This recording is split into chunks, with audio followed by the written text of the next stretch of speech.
Hi, I'm Gina Lurie, and along with Hillary Esom, I'm the co-founder of Lotus Blossom Pre- and Postnatal Yoga. Today, I'm here at Yoga at Cindy's in Sunnyvale, where I'm the resident pre- and postnatal yoga teacher, and I'm going to talk to you a little bit about optimal fetal positioning. It's a critical part of any quality prenatal yoga class, and it's something that we devote quite a bit of time to in our teacher training. It's something I could talk about literally for days. In our training, we spend 4 solid hours talking about optimal fetal positioning, and then it's woven into other modules in our training like anatomy, optimal maternity care, and especially comfort measures. And that's what I want to focus on today. So a lot of times when we talk about optimal fetal positioning, we're focusing on it for the birth experience. There's a theory that if your baby's in the best position, it will make for a more efficient labor and delivery. Anecdotally, I've definitely found that to be true.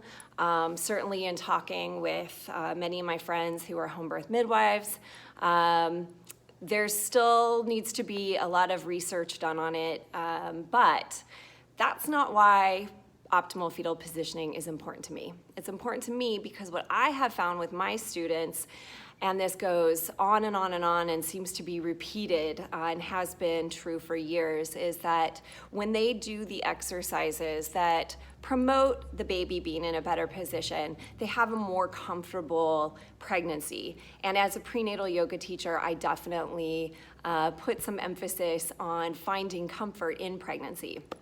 All right, so what is optimal fetal positioning? What do I mean when I say that? So today I have brought along my cloth model pelvis and my baby. We've actually officially named this baby Fake Baby. So hi, Fake. So an optimally positioned baby is going to be facing mom's back. Head is going to be tucked. That's called flexion. So head's going to be flexed really nicely. And the body is going to be tucked in, the arms and legs are going to be tucked in front of the baby's body. So given that this baby is fake, we don't have good folding of the knees. Normally a baby would have knees tucked up like so, arms here, head tucked. All right, so this baby is head down, facing mom's back, sort of off to one side. Babies tend to favor the left side.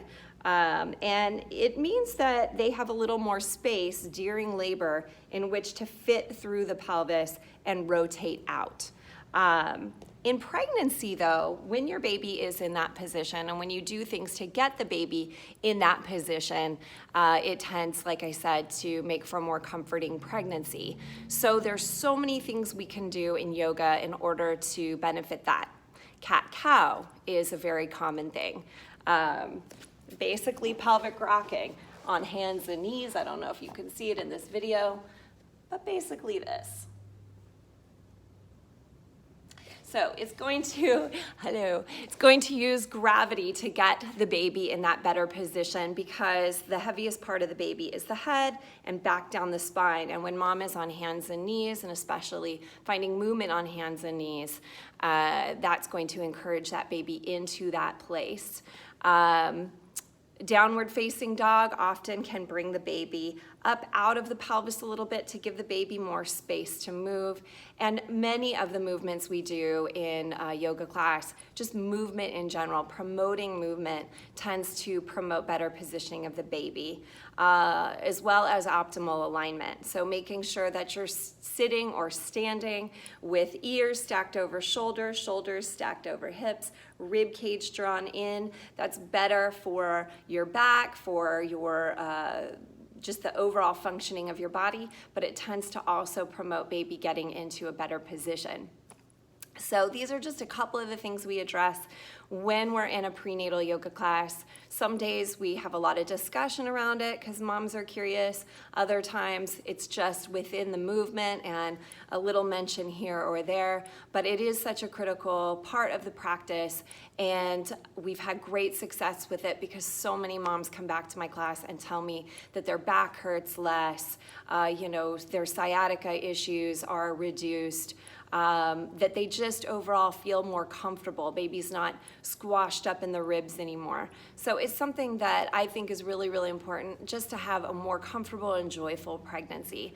So that's just the tip of the iceberg. There is, like I said, so much more on this topic. I literally could spend an entire day talking about it and demonstrating it and showing different poses and different activities that can really benefit fetal positioning and just make the mom feel a lot better in her pregnancy. And if there's the side effect that her delivery is nice and straightforward, great.